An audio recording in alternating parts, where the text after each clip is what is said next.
Have you ever sat down to do something important, only to realize an hour later that you barely made progress? You checked your phone, answered a message, opened another tab, remembered something else, and lost your concentration. The frustrating part is that you may know exactly what you should be doing, yet your attention keeps moving somewhere else. This audiobook will help you understand why that happens, and, more importantly, what you can do about it. You will learn how to identify hidden distractions, control digital habits, create an environment that supports concentration, manage emotional triggers, and build routines that remain useful even on difficult days. You will not be asked to become perfect. You will learn practical ways to make better decisions with your time and attention, one day at a time. Stay until the end, because the final lessons will help you protect your focus for the long term. If you want more practical audiobooks about discipline, mindset, and personal growth, subscribe to Audiobook Legacy and continue this journey with us. Chapter 1. Identify the hidden distractions that quietly control your attention. You sit down to finish something important, and within minutes, your attention is somewhere else. You check one message, open another tab, glance at a notification, remember something you forgot to do, and suddenly 20 minutes have disappeared. The frustrating part is that you may have been physically present the entire time. You were sitting at your desk, holding your phone, looking at your screen, but your mind was constantly being redirected. Then you blame yourself for lacking discipline. But before you try to become more focused, you need to understand what is actually stealing your attention. Many distractions are not obvious. They do not always arrive as loud interruptions. Some appear as harmless habits, unfinished thoughts, emotional discomfort, unnecessary checking, or the simple desire to avoid doing something difficult. If you cannot identify these hidden distractions, you will keep trying to solve the wrong problem. One of the first hidden distractions is the constant need to respond. You receive a notification and feel that you should immediately know what it says. Someone sends you a message, and your mind creates a small sense of obligation. An email arrives, and even if you do not open it, part of your attention moves toward it. This creates a habit of mental availability. You begin living as though every incoming request deserves a response right now. The result is not simply lost time. Your brain becomes accustomed to interruption. You start expecting something new before you have completed what is already in front of you. Eventually, uninterrupted attention begins to feel uncomfortable. This is why checking your phone can become automatic, even when there is nothing important waiting. The action is no longer based on necessity, it is based on conditioning. Another distraction is internal rather than digital. Sometimes you are not distracted because something outside you demands attention. You are distracted because something inside you is uncomfortable. You begin working on a difficult assignment and suddenly remember that you should clean your room. You start writing an important message and decide to check social media. You need to make a difficult decision, so you spend an hour researching information you already understand. These actions can look productive, but they may be forms of avoidance. Difficult tasks create uncertainty, effort, or the possibility of failure. Your mind naturally looks for something easier. The problem is that if you repeatedly escape discomfort, you teach yourself that discomfort should be avoided rather than tolerated. Over time, this affects more than concentration. It changes your relationship with responsibility. Consider a person who wants to improve their career. They know they need to develop a skill, apply for better opportunities, or complete an important project. They genuinely care about the outcome. Yet whenever they begin, they experience resistance. Instead of confronting that resistance, they organize files, watch educational videos, check messages, or search for better methods. None of these activities appear destructive. Some may even look intelligent, but the central task remains untouched. The person may finish the day feeling busy while knowing that the most important work did not happen. This creates a painful emotional cycle. Avoidance produces temporary relief, but unfinished responsibility creates guilt. Guilt creates mental pressure, and pressure makes the difficult task feel even harder the next time. This is why focus is not simply the ability to stare at one thing for a long time. Focus begins with knowing what deserves your attention and recognizing what is attempting to take it away. If you do not make that distinction consciously, your environment will make it for you. Every application, conversation, advertisement, notification, and unfinished responsibility competes for a small portion of your mental energy. You cannot control everything that appears in front of you, but you can control whether you give it your attention. That distinction is essential. A disciplined person is not someone who never becomes distracted. A disciplined person notices distraction quickly and decides whether it deserves a response. Start observing your attention without immediately trying to change it. For one ordinary day, notice every moment when you abandon the task you intended to complete. Do not judge yourself. Simply record what happened. Maybe you opened your phone because you felt bored. Maybe you checked email because you were nervous about a project. Maybe you switched tasks because the current one became difficult. Maybe you started thinking about an argument from yesterday. Maybe you interrupted your work because you wanted reassurance from someone. The purpose of this observation is to discover patterns. You cannot take responsibility for a pattern you have never examined. Once you see what repeatedly pulls you away, the problem becomes more specific and therefore more manageable. You should also distinguish between interruption and impulse. An interruption comes from an external event, such as a phone call or an urgent request. An impulse comes from within you. You suddenly want to check something, search something, respond to something, or change activities. That distinction matters because you need different strategies for each. External interruptions can often be reduced by changing your environment. Internal impulses require self-control. If you keep your phone beside you and repeatedly pick it up, the environment is contributing to the problem. But if you place the phone in another room and still find yourself searching the internet on your computer, you have discovered that the deeper issue is not the device, it is the urge to escape the present task. There is another hidden distraction that deserves serious attention: unfinished commitments. When you tell yourself that you need to call someone, pay a bill, answer an email, schedule an appointment, or complete a personal responsibility, the task may continue occupying mental space even while you work on something else.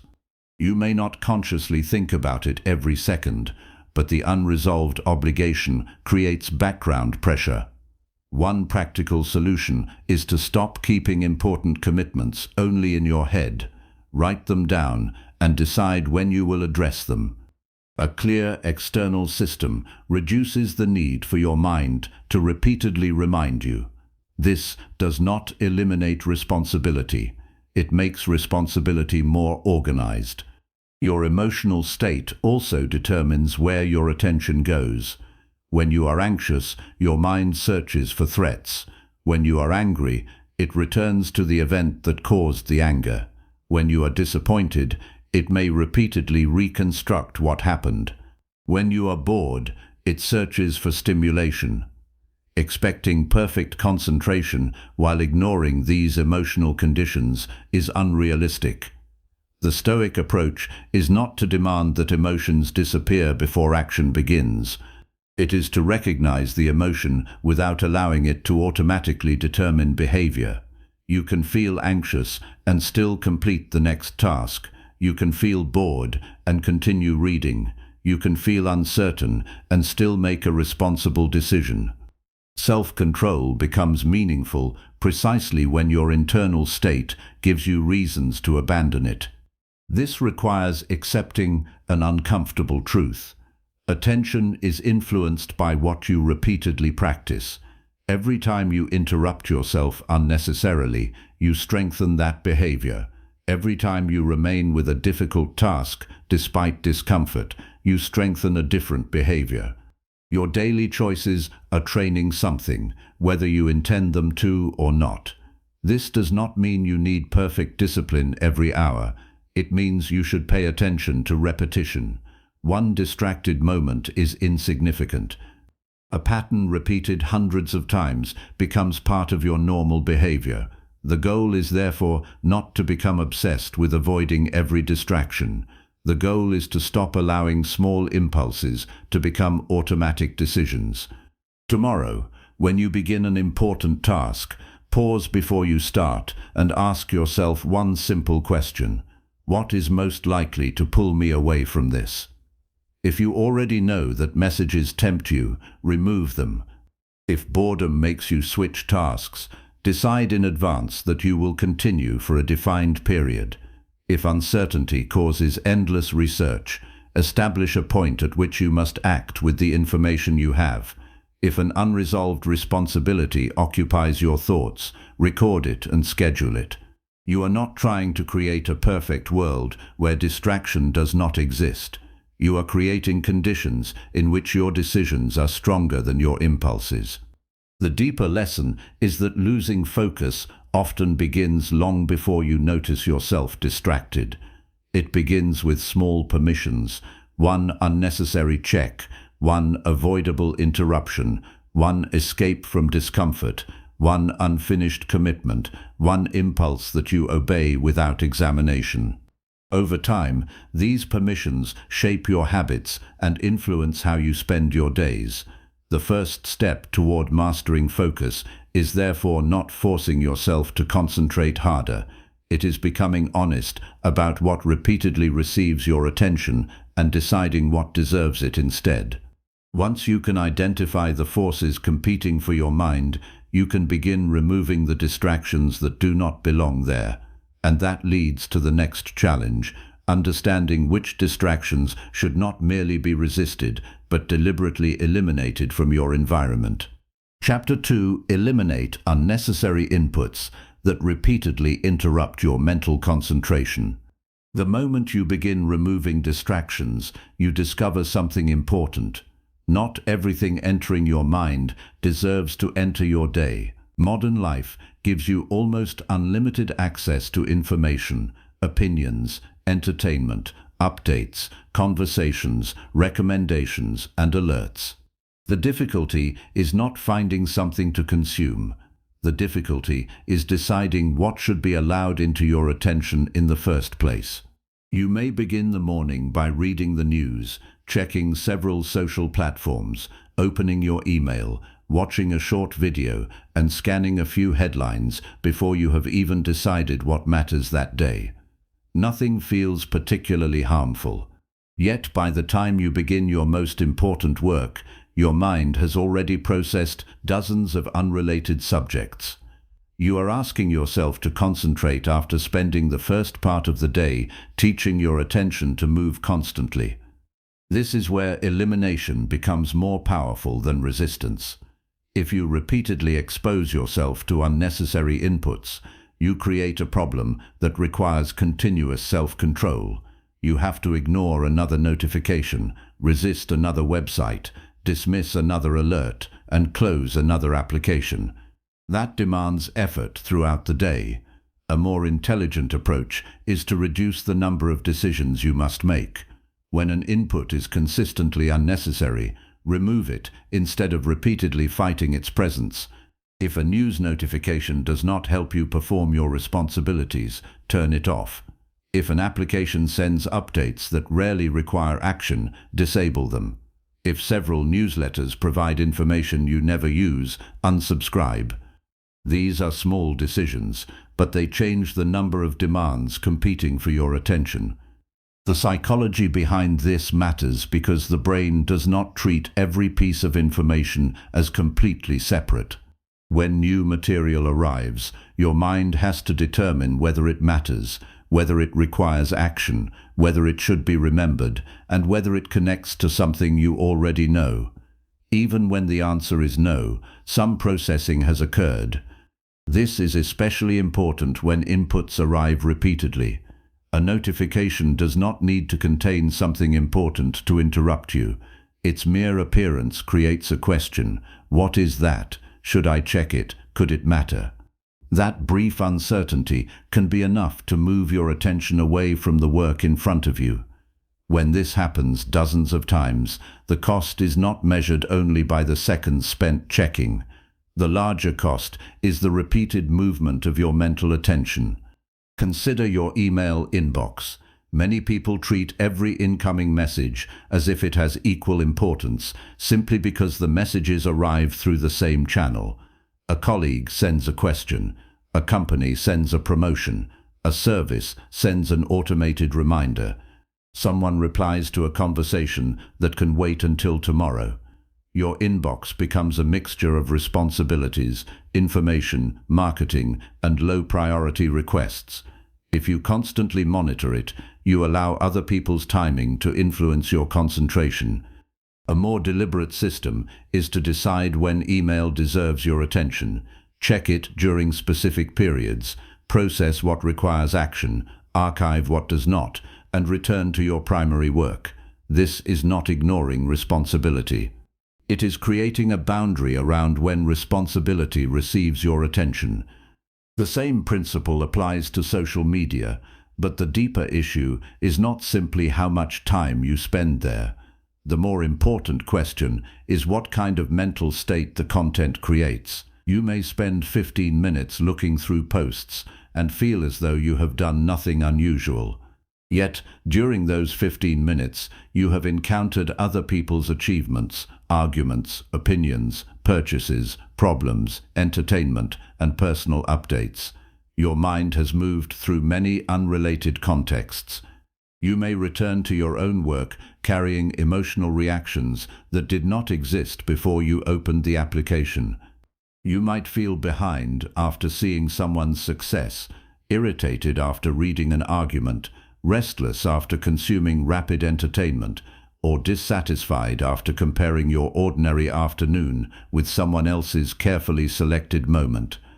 Removing unnecessary inputs protects not only your time, but also the quality of your emotional environment. This becomes particularly important when you are trying to make a difficult decision. Suppose you are considering changing jobs. You begin by asking a reasonable question. What should I consider before making this decision? Soon you are reading articles, watching videos, asking people online, comparing opinions, checking salary discussions, reading comments, and searching for more advice. Information can be useful, but there is a point at which additional input stops improving judgment. Instead, it increases uncertainty because every new opinion introduces another possibility. You begin confusing more information with better understanding. Sometimes the responsible decision is not to gather another opinion, but to stop collecting inputs and evaluate the evidence already available. This requires learning to recognize the difference between useful information and mental consumption. Useful information changes what you can responsibly understand or do. Mental consumption may simply satisfy curiosity, reduce boredom, or temporarily relieve uncertainty. There is nothing inherently wrong with curiosity or entertainment. The problem appears when you consume them during periods reserved for something more important. If you are writing, studying, planning, exercising, or having an important conversation, unnecessary information has an opportunity cost. Every input you choose becomes something else you are not doing. Mature self-control means becoming comfortable with missing information that does not matter. One practical change is to create an information threshold for yourself. Before opening an application, website, article, or message, ask what you expect to gain from it. If you cannot answer clearly, postpone it. This simple pause interrupts automatic consumption. You might realize that you were not looking for information at all. You were looking for stimulation. That distinction is valuable. If you are genuinely tired, take a deliberate break. If you need entertainment, choose it consciously and give it a defined place in your day. But do not disguise random consumption as rest. Rest should restore your ability to act. Endless stimulation can leave you more mentally scattered than before. Your physical environment can support this process. Keep your workspace associated with the activity you intend to perform there. If your desk contains multiple screens, personal devices, unrelated papers, entertainment, and constant access to every digital service you use, your surroundings communicate that anything can happen at any moment. Simplify what is within immediate reach. Keep only the tools required for the current task available. Put distracting devices somewhere that requires a deliberate decision to retrieve them. The objective is not perfection, it is friction. When an unnecessary action requires several steps instead of one, you give yourself a moment to reconsider whether it deserves your attention. You should also examine the inputs you allow during transitions. Many people cannot tolerate the empty space between activities. They reach for their phones while waiting for an elevator, sitting in a car, standing in line, eating lunch, or walking from one place to another. These moments seem insignificant, but they provide constant opportunities for stimulation. If every quiet moment is filled, your mind rarely experiences an absence of input. That can make ordinary concentration feel unusually demanding. Try leaving some transitions empty. Walk without checking your phone. Eat without watching something. Wait without opening an application. You may notice thoughts that were previously drowned out by constant information. This does not mean you should withdraw from the world or avoid important information. A disciplined life requires awareness, communication, and adaptability. The goal is selective exposure. You decide which information deserves access to your mind, when it deserves access, and what action it requires. That decision becomes especially important when other people expect immediate responses. Not every request is urgent simply because someone else wants an answer quickly. You can care about people without being permanently available to them. You can be responsible without reacting instantly. In many situations, a thoughtful response given later is more valuable than an immediate response given while distracted. There is also a quiet form of distraction that comes from consuming too much advice about self-improvement itself. You can spend hours learning about productivity without actually becoming more productive. You can listen to books about focus while constantly checking your phone. You can collect techniques, systems, routines, and recommendations while avoiding the uncomfortable act of choosing one approach and practicing it consistently. Information about discipline is not discipline. Understanding the problem is not the same as changing the behavior. At some point, you must stop gathering instructions and begin applying them. The purpose of knowledge is to improve action, not replace it. As you remove unnecessary inputs, something else becomes visible. You begin to notice how often you use information to manage your emotions. When you feel uncertain, you search. When you feel bored, you scroll. When you feel lonely, you check messages. When you feel uncomfortable about a decision, you gather more opinions. This means some inputs are not really information problems. They are emotional regulation habits. Removing the input can therefore feel uncomfortable at first because you are no longer using it to change how you feel. That discomfort is useful. It shows you where self-control needs to become stronger. A simple practice is to create periods during the day when nothing new enters unless it is genuinely necessary. No news, no social feeds, no casual browsing, no unnecessary notifications, and no random research. During those periods, work with what is already in front of you. Read the document. Complete the assignment. Have the conversation. Make the decision. Finish the exercise. Let your mind remain with one reality long enough to understand it properly. At first, the absence of stimulation may feel strange. Eventually, you may notice that your thoughts become less fragmented and your decisions become less reactive. The deeper lesson is that concentration cannot be separated from what you repeatedly allow into your mind. You cannot expect a quiet mental process while deliberately surrounding yourself with constant input. Every unnecessary notification you remove, every irrelevant subscription you cancel, every unnecessary check you eliminate, and every period of silence you protect is a decision about what deserves your attention. But once your environment becomes quieter, a new responsibility appears.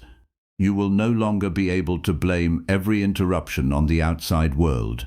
You will have to decide what deserves your attention before the world decides for you.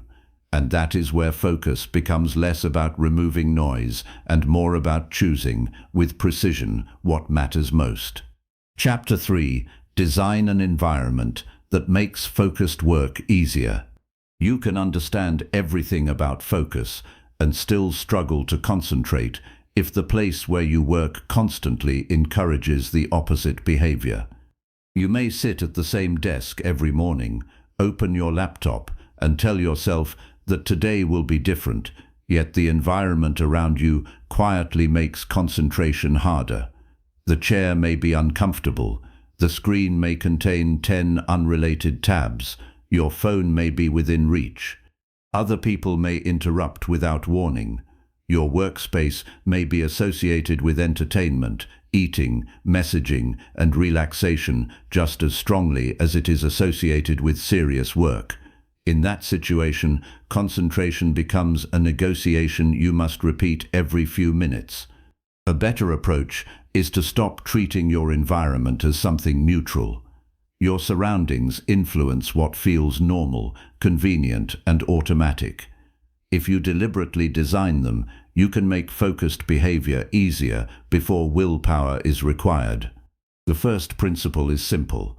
Make the desired action physically convenient and make competing actions slightly inconvenient. This is not about creating a perfect office. It is about understanding how quickly behavior follows the path of least resistance. If your notebook is open on your desk, your chair is ready, your necessary files are organized, and the tools for your task are immediately available, beginning requires little effort. If starting requires searching through folders, clearing a crowded desk, finding documents, deciding which application to use, and locating a charger, you have created several small barriers before the real work begins.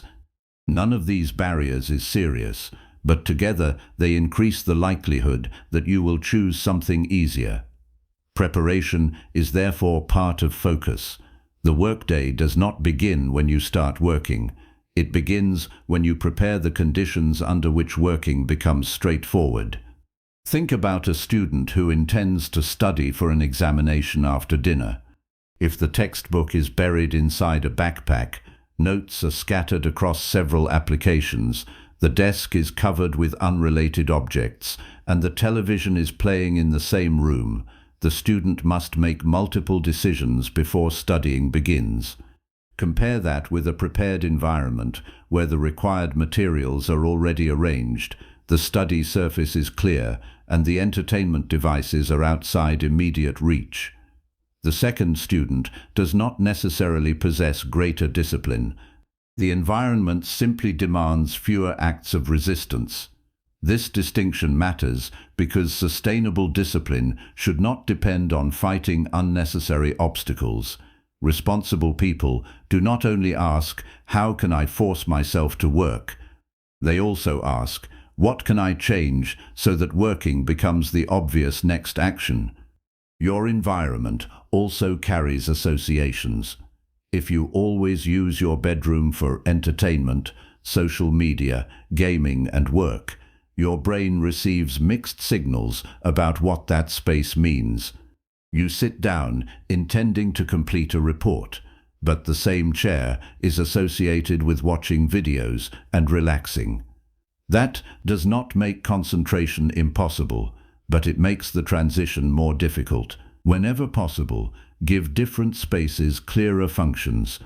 A particular desk can become primarily associated with study or professional work. A particular chair can become associated with reading. A particular part of the room can become associated with planning. These associations develop through repetition. The goal is not to create rigid rules for every part of your home. It is to reduce ambiguity so that your surroundings support the behavior you want to repeat. Sound is another environmental factor that deserves more attention than it receives. Some people work well with silence. Others perform better with consistent background noise. The important question is not what productivity advice says you should prefer. The question is what actually helps you maintain sustained attention. If conversations in another room repeatedly pull your attention away, use a quieter location or appropriate sound control. If unpredictable noise is the problem, consistent background sound may help reduce the impact of sudden changes. The key is consistency. You want the auditory environment to require as little monitoring as possible. Every time you listen to a conversation, react to a television scene, or notice changing sounds around you, part of your attention is evaluating the environment instead of the task. Lighting, temperature, posture, and physical comfort also influence concentration because discomfort creates competing signals. If you are too hot, too cold, hungry, thirsty, or physically strained, your body continues demanding attention. You may interpret the resulting restlessness as a lack of discipline when the actual problem is poor preparation. This does not mean you should wait for perfect comfort before doing difficult work. It means you should remove avoidable discomfort. Drink water before beginning. Adjust the chair. Position the screen properly. Keep the room at a reasonable temperature. Take care of basic physical needs. Discipline is not punishment.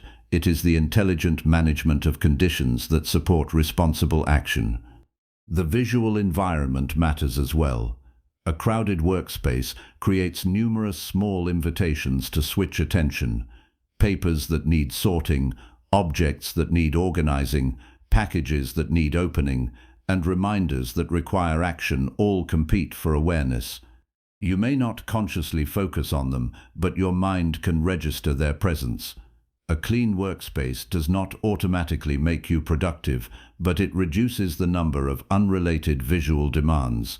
Before beginning an important task, spend a few minutes creating a clear working surface.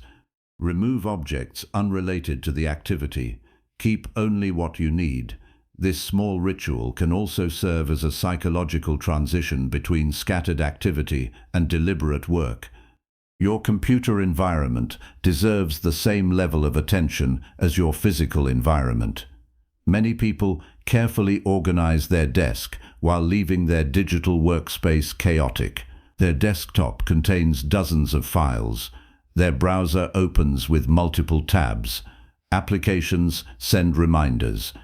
Messages appear in corners of the screen. Personal and professional accounts remain open simultaneously. Every element increases the number of possible directions your attention can take. Create a dedicated workspace for important tasks. Close unrelated applications. Keep only the documents required for the current activity. If possible, separate personal browsing from work sessions. You are not trying to make technology disappear. You are deciding how technology should serve the task rather than continuously compete with it. There is another environmental influence that is less obvious: the people around you.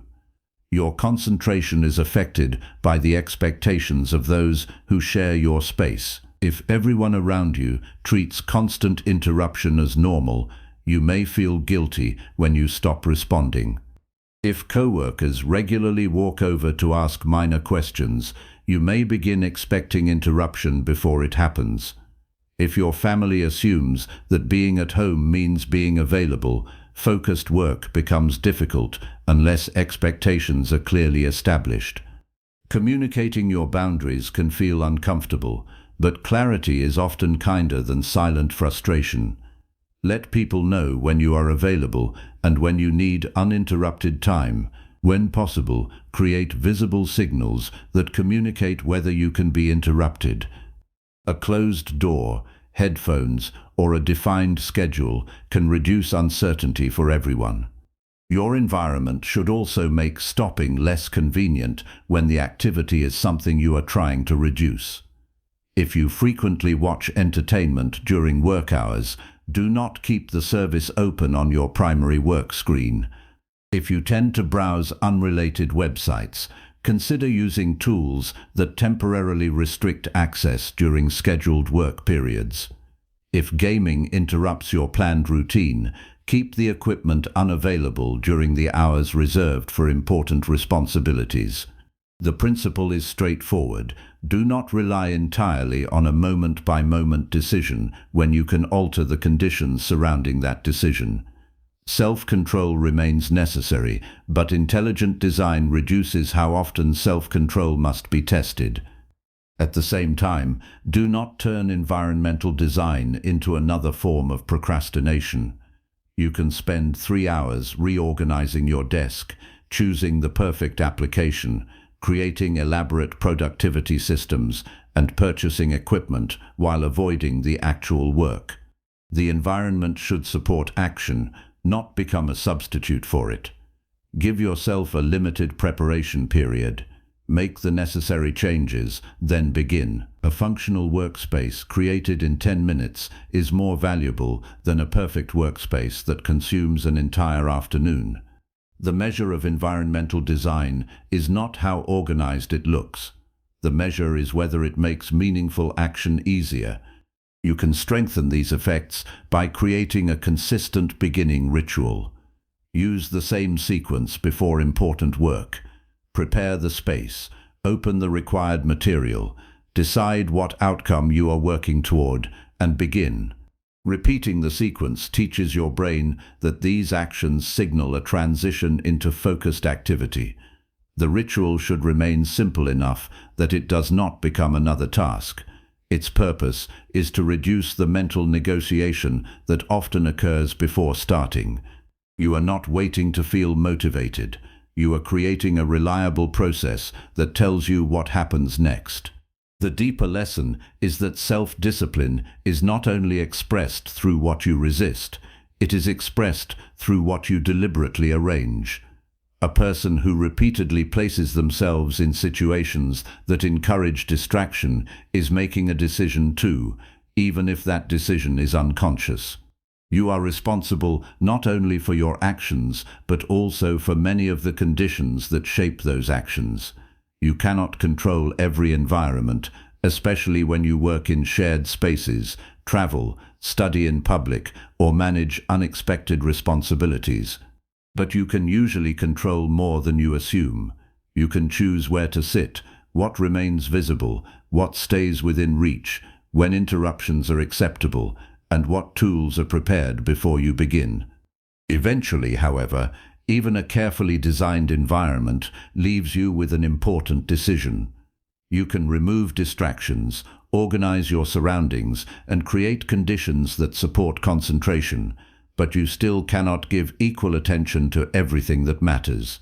Your day contains limited time, limited energy, and competing responsibilities. A quiet workspace does not tell you which task deserves your best effort. That decision must come from you.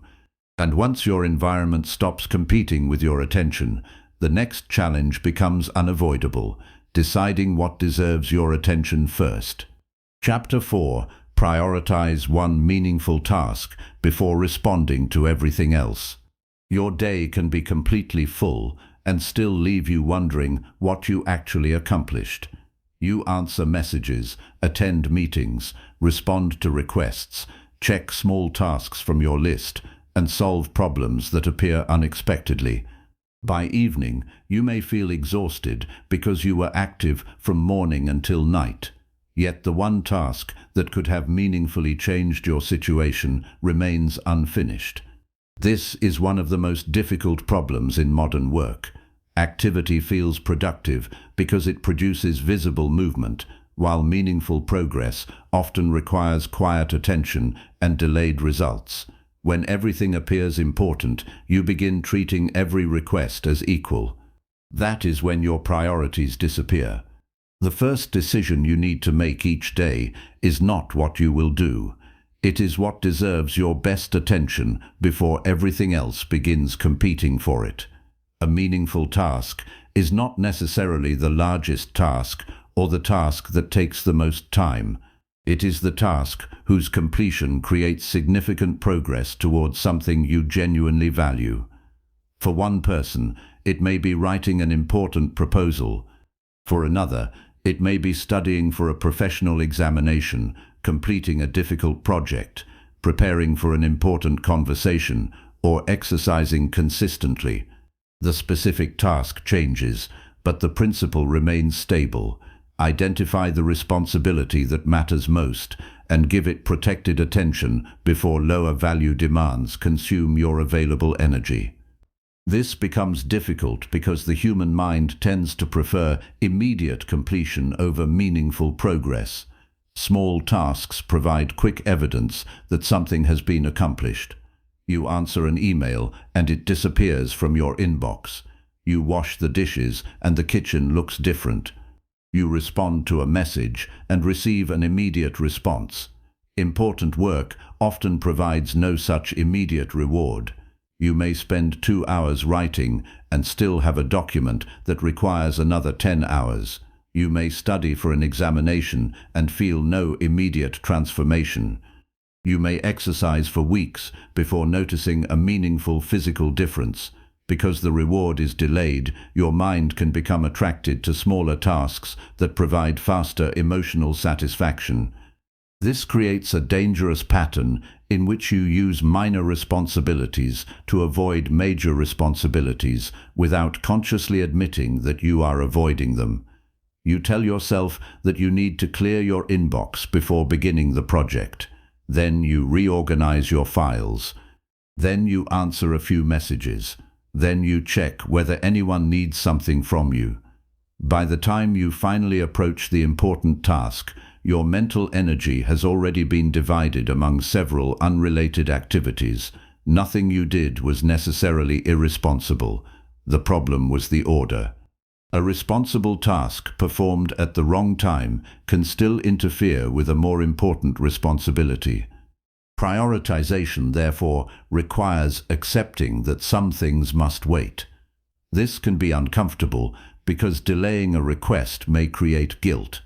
You may worry that someone will think you are unhelpful. You may feel that a person who contacted you deserves immediate attention.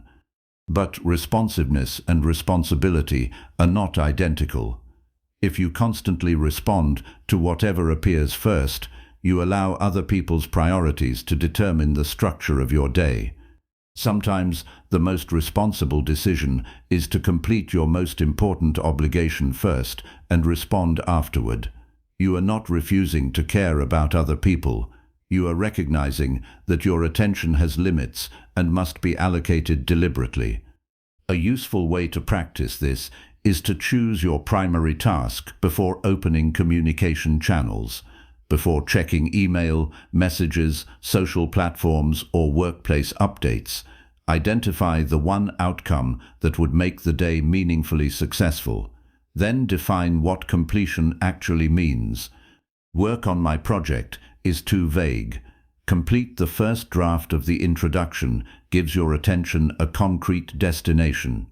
Study today is unclear. Finish 2 chapters and answer the practice questions creates a measurable responsibility. Clarity reduces the mental effort required to decide what you should be doing once the work becomes difficult. The timing matters because your best cognitive energy is not unlimited. Most people have periods when their mind is clearer and periods when concentration becomes harder. If you spend your strongest hours answering low-priority messages, you may later attempt your most demanding work when your mental capacity has already declined. This is not simply a scheduling mistake, it is a resource allocation problem. Your attention is a limited resource, and difficult tasks require more of it than routine tasks. Whenever possible, place demanding work inside the part of the day when you are most capable of sustained reasoning. Save simpler administrative activities for periods when your concentration naturally decreases. You also need to distinguish urgency from importance. Urgency creates pressure because something appears to require attention soon. Importance concerns the consequences of the task itself. A message from someone who wants an immediate answer may be urgent to them without being important to your long-term goals. A project that will shape your career may be extremely important while having no immediate deadline. If you always choose the urgent over the important, your life can become a series of reactions. You will spend your days solving what is currently demanding attention while postponing what could improve your future. Imagine someone who wants to build a new career skill. Every morning, they intend to spend 90 minutes studying. Then work messages arrive. A colleague needs information. A client has a question. Several routine tasks appear. The person handles all of them because each request feels legitimate. At the end of the day, there is no time left for learning. After several months, they wonder why they have not progressed. The problem is not that they lacked ambition. They repeatedly sacrificed an important long-term responsibility whenever a short-term demand appeared. Their daily choices were reasonable in isolation, but damaging when repeated. This is why prioritization must involve boundaries. A priority without protection is only a preference. If you decide that a meaningful task matters but remain available to every interruption, your behavior communicates a different priority. Protect the task with a defined period during which you do not voluntarily switch activities. If someone needs something that can wait, let it wait. If another task appears, write it down rather than immediately pursuing it. If you suddenly remember something unrelated, capture it and return to the work. You are teaching yourself that remembering something does not automatically mean acting on it immediately. There is also a psychological benefit to completing meaningful work before reactive work. It changes how you experience the rest of the day. When you begin with something important, you develop evidence that your actions are aligned with your intentions. That can create a quieter sense of self-respect. You are no longer depending entirely on whether other people approve of how you spent your time. You know that you fulfilled a responsibility that mattered to you. Even if the remainder of the day becomes unpredictable, something significant has already been completed. But prioritization does not mean becoming rigid. Life contains genuine emergencies, unexpected responsibilities, and situations that require immediate attention. A disciplined person must remain flexible enough to recognize when circumstances have changed. The goal is not to follow a schedule blindly. The goal is to make deliberate decisions about when the schedule should change. There is a difference between abandoning your priority because something genuinely important happened and abandoning it because something merely interesting or mildly inconvenient appeared. Good judgment lives in that distinction. You may also discover that choosing one meaningful task forces you to confront an uncomfortable question: what actually matters to you? Many people keep long lists because a long list allows them to avoid ranking their responsibilities. If everything remains important, they never have to admit that one goal deserves more attention than another. But time will rank your priorities for you. You will spend your hours somewhere. You will give your energy to something. The only choice is whether that allocation happens intentionally or through a sequence of interruptions, requests, habits, and impulses.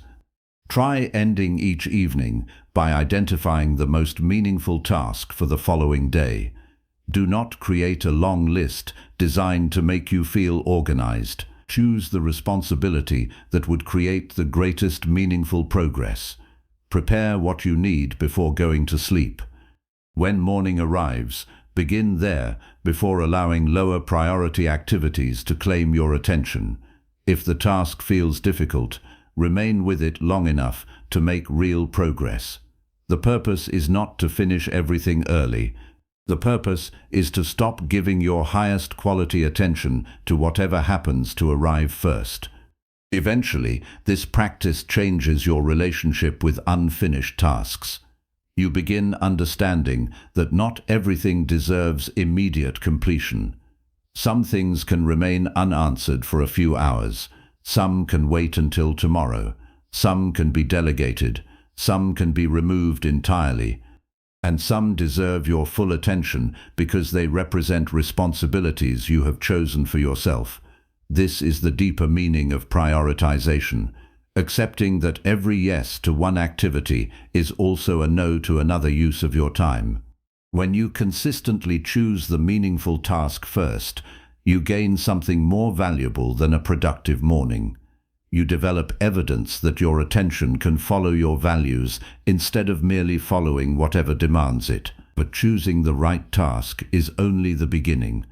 The next challenge is staying with it when your mind begins asking for something easier, more stimulating, or more immediately rewarding. That is where focus stops being a scheduling decision and becomes a skill that must be deliberately trained. Chapter 5. Train your attention through deliberate periods of uninterrupted work. There is a difference between having time to work and being able to remain with the work once you begin. You may protect an important task, sit in a prepared environment, and decide that nothing else deserves your attention for the next hour.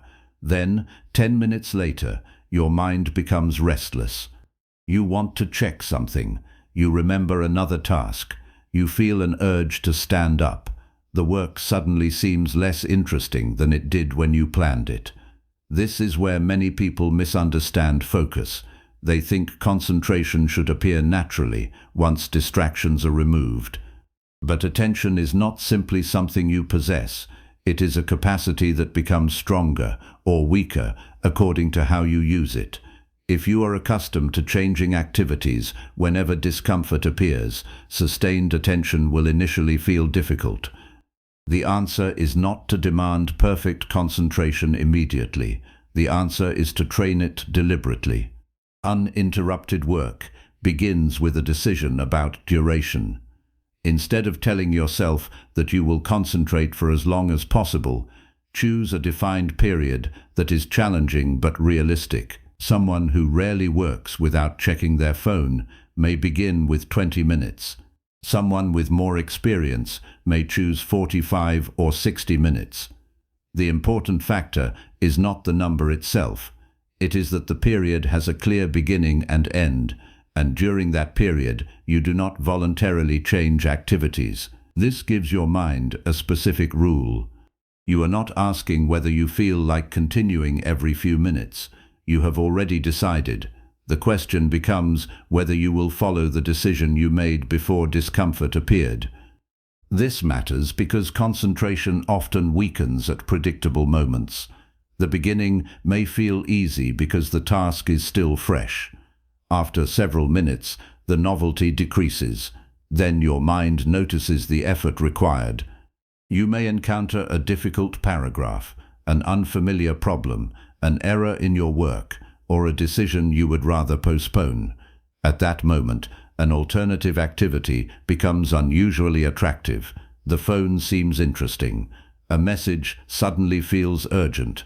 Cleaning the desk appears useful. The temptation is not always caused by the alternative being valuable. It becomes attractive because it offers immediate relief from effort. If you consistently switch activities at that point, your brain learns that discomfort is a signal to leave. If you remain, you begin developing a different response.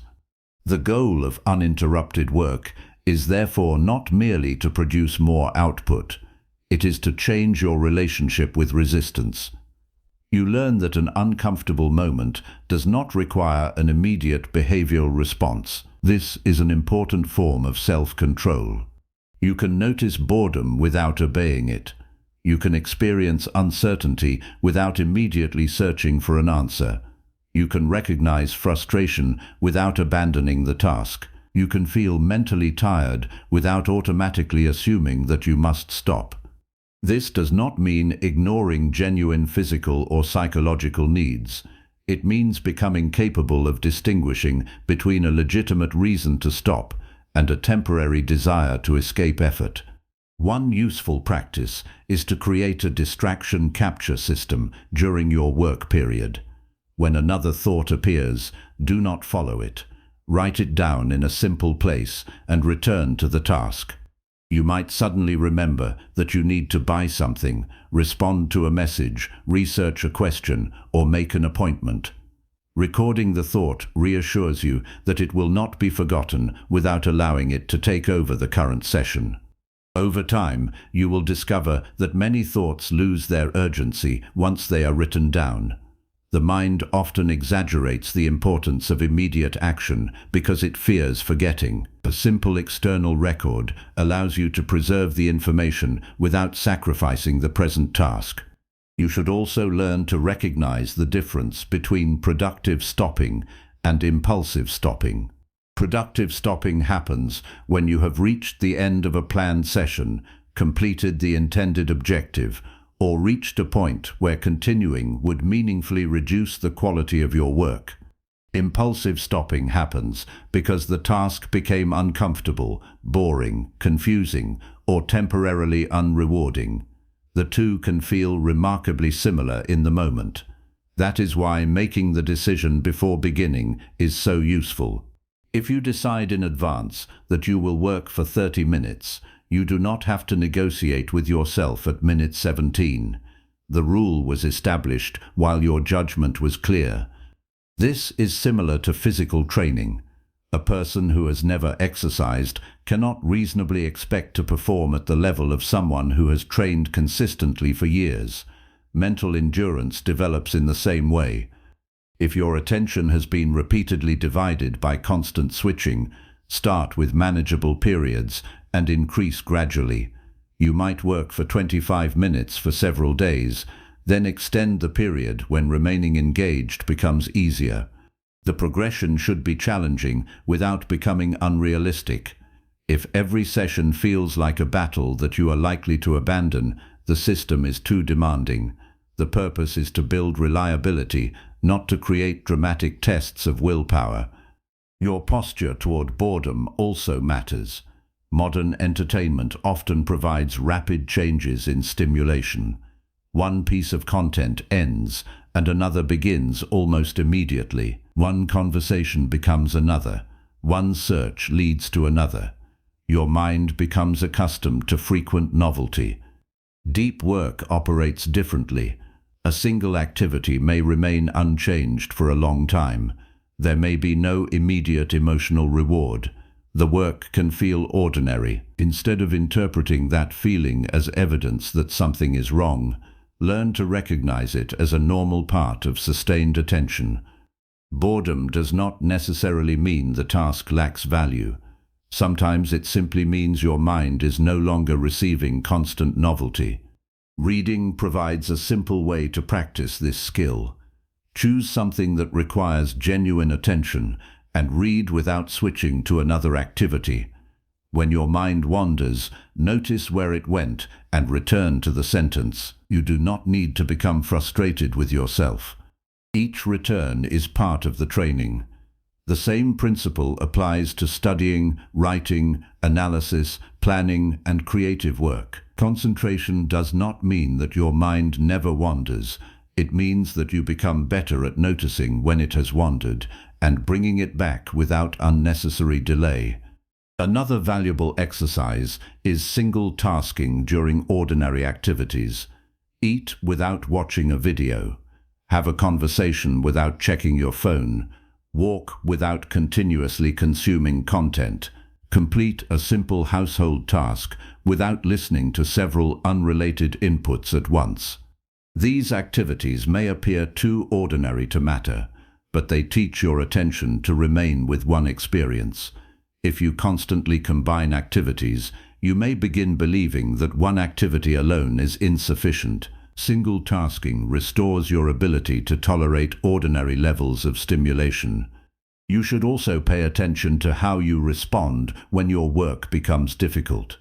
Some people unconsciously change tasks whenever they reach a point requiring deeper thinking. They spend 10 minutes doing easy administrative work and call it a break. Then they return to the difficult task and repeat the process. This creates a habit of staying busy without developing the ability to work through complexity. When you reach a difficult section, slow down rather than switching immediately. Identify exactly what you do not understand. Write the problem in your own words. Break the next step into something specific. Difficulty becomes more manageable when you examine it directly instead of escaping from it. There will also be days when your concentration is genuinely poor. Sleep may have been inadequate. Your responsibilities may be unusually heavy. You may be dealing with an emotionally difficult situation. A disciplined approach does not require pretending that every day has the same capacity. Instead, adjust the intensity while protecting the principle. If you cannot sustain 60 minutes, complete 20. If complex analytical work is unrealistic today, handle a smaller, meaningful task. Resilience is not maintaining identical performance under every circumstance. It is preserving the habit of deliberate action even when conditions are imperfect. One of the strongest ways to reinforce this training is to end each session consciously. When the period is complete, stop at the planned point and record what you accomplished. Do not immediately reward yourself with unlimited stimulation. Take a short physical break, drink water, walk, or simply sit quietly before deciding what comes next. This creates a clear separation between focused effort and recovery. Over time, your brain begins to recognize the sequence: deliberate work, completion, recovery, and another deliberate period later.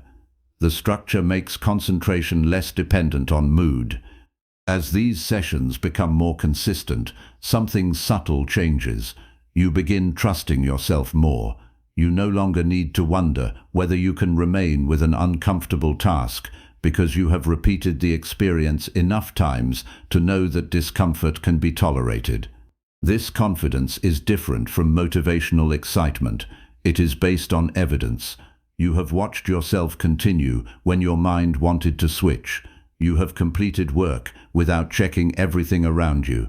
You have experienced boredom without immediately escaping it. That knowledge strengthens self-respect because it comes from behavior rather than intention. The deeper lesson is that attention becomes dependable through repeated acts of returning. You will still become distracted. You will still feel bored. Your mind will still generate unrelated thoughts. The difference is that these experiences no longer have to control the next action. You can acknowledge them and continue, but as your ability to remain focused grows, another problem becomes more visible. Even disciplined attention can be weakened by the way you interact with technology throughout the rest of your day. If you spend focused periods training concentration and then spend hours conditioning yourself to seek constant stimulation, you are sending conflicting instructions to your mind. The next challenge is to examine the digital habits that may be quietly undoing the progress you are building. Chapter 6. Manage digital habits that weaken your ability to concentrate. You can spend an hour practicing focused work and still weaken your attention for the rest of the day without realizing it. You finish an important task, reach for your phone, and tell yourself you will check one thing. A few minutes later, you have moved through messages, short videos, news, comments, recommendations, and unrelated searches. Nothing appears serious enough to call a problem, yet the pattern repeats whenever there is a pause. Waiting becomes a reason to check. Boredom becomes a reason to scroll. Uncertainty becomes a reason to search. Even a moment of silence becomes an opportunity to consume something. The problem is not that technology exists or that digital entertainment is automatically harmful. The problem is that many digital habits train you to expect immediate stimulation whenever your mind becomes slightly uncomfortable. Your relationship with technology is shaped by repetition. Every time you unlock your phone without a clear reason, you practice responding to an impulse. Every time you switch between applications while waiting for something to load, you practice fragmented attention. Every time you interrupt a conversation to check a notification, you reinforce the idea that incoming information deserves priority over the person or task already in front of you. None of these moments seems significant by itself. Their importance comes from accumulation. The behavior becomes increasingly automatic until you may no longer recognize the difference between intentionally using technology and simply responding to the urge to check it. This is why simply telling yourself to use your phone less is usually insufficient. The habit has a trigger, a behavior, and a reward. The trigger may be boredom, uncertainty, loneliness, fatigue, or a notification. The behavior is opening the device. The reward might be novelty, reassurance, entertainment, social connection, or temporary relief from an uncomfortable thought. If you remove only the behavior without understanding the reward, the urge may remain strong. A more effective approach is to identify what you are actually seeking. If you check messages whenever you feel uncertain about how someone feels about you, the real issue is reassurance. If you scroll whenever work becomes difficult, the real issue may be escape from effort.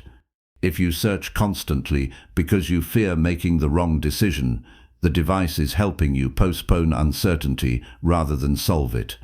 One of the strongest ways to regain control is to create a deliberate reason for every digital session.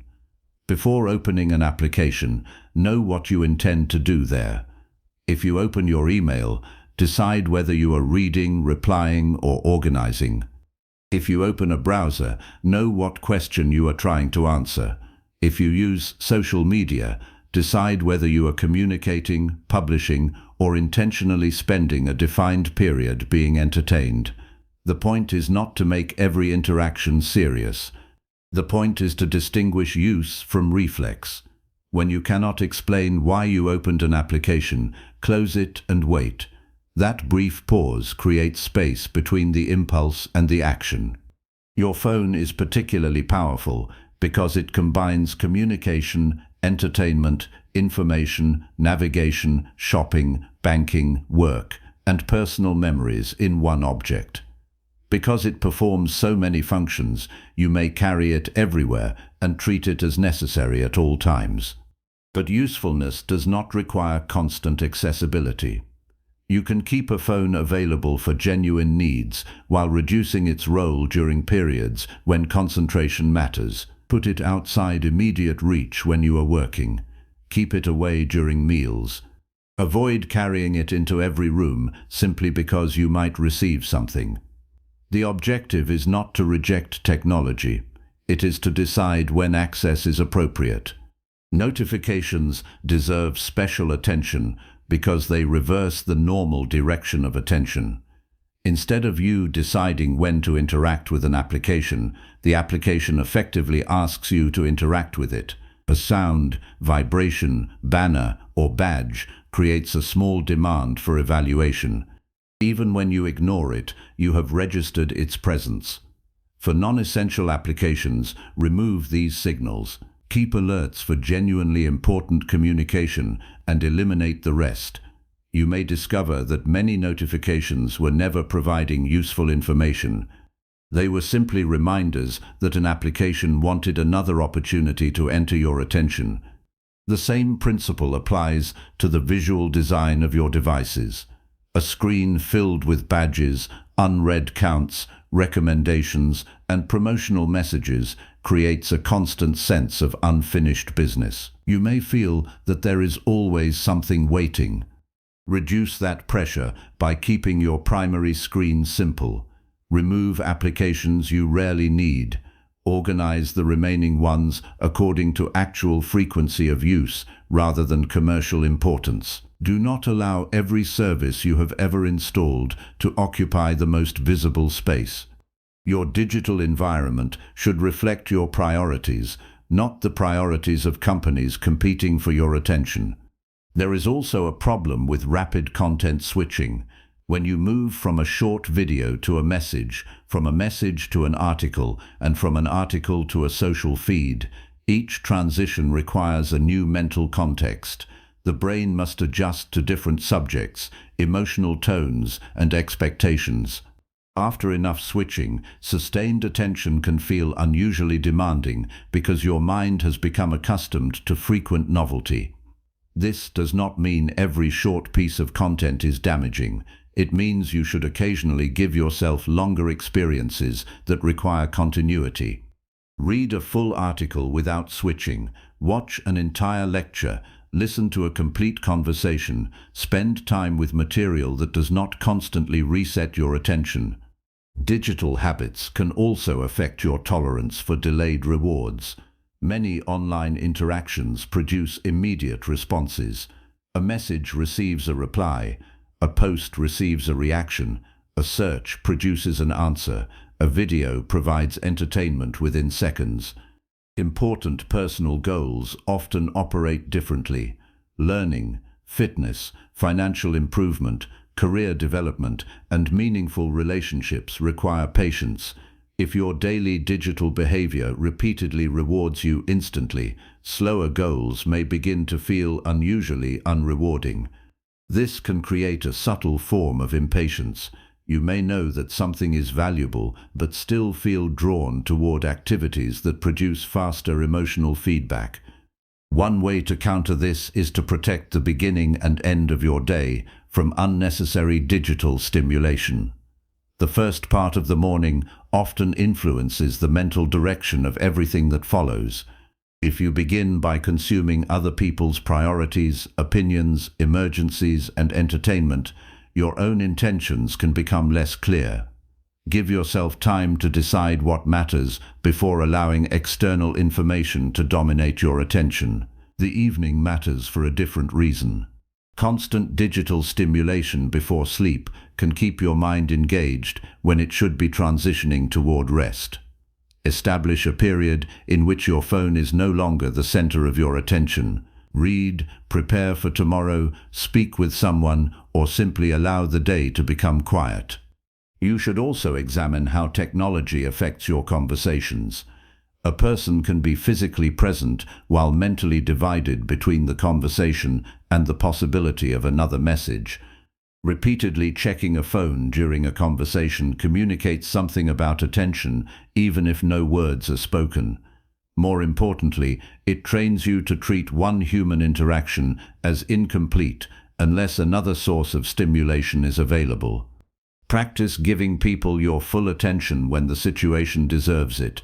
Put the device away. Listen without preparing to check something. Let pauses remain pauses. This strengthens both concentration and the quality of your relationships. There will be times when digital access is necessary for your work. The answer is not always separation. Sometimes you need email, messaging platforms, online research, project management tools, or communication software. In those situations, create functional boundaries rather than unrealistic avoidance. Keep the tools required for the task available while reducing everything unrelated. Use separate browser profiles if that helps distinguish professional and personal activity. Schedule specific periods for communication. Close communication platforms when you are performing work that does not require them.